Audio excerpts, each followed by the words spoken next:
Headquarter. Break के बाद खुशामदीद। खबरों के सिलसिले को आगे बढ़ाएंगे और अभी एक अफसोसनाक खबर शामिल करेंगे। खानेवाल से बिस्मिल्लाह हाईवे के सामने फायरिंग से सीटीडी के 2 अफसरान जा बहक हो गए हैं। ये अफसोसनाक वाकया पेश आया है। खानेवाल में बिस्मिल्लाह हाईवे के सामने फायरिंग हुई है, जिससे सीटीडी के 2 अफसरान जा बहक हो गए हैं। आपको बताएं, खानेवाल से जहां पर अफसोसनाक वाकया पेश आया है, बिस्मिल्लाह हाईवे के करीब ये वाकया पेश आया है। फायरिंग हुई है और फायरिंग के तबादले के सिलसिले में 2 अफसरान जा बहक हो गए हैं। खानेवाल में ये अफसोसनाक वाकया पेश आया है। बिस्मिल्लाह हाईवे के सामने फायरिंग की गई, सीटीडी के 2 अफसरान जा बहक हो गए हैं। आपको अपडेट कर रहे हैं खानेवाल से, जहां पर अफसोसनाक वाकया पेश आया है। बिस्मिल्लाह हाईवे के सामने फायरिंग की गई, सीटीडी के 2 अफसरान जा बहक हो गए हैं।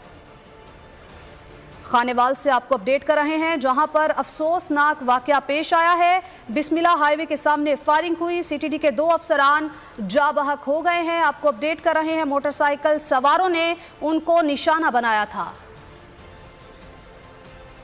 आगे बढ़ते हैं और आपको बताएं कि कोरोना के नए वेरिएंट ने खतरे की घंटी बजा दी। कराची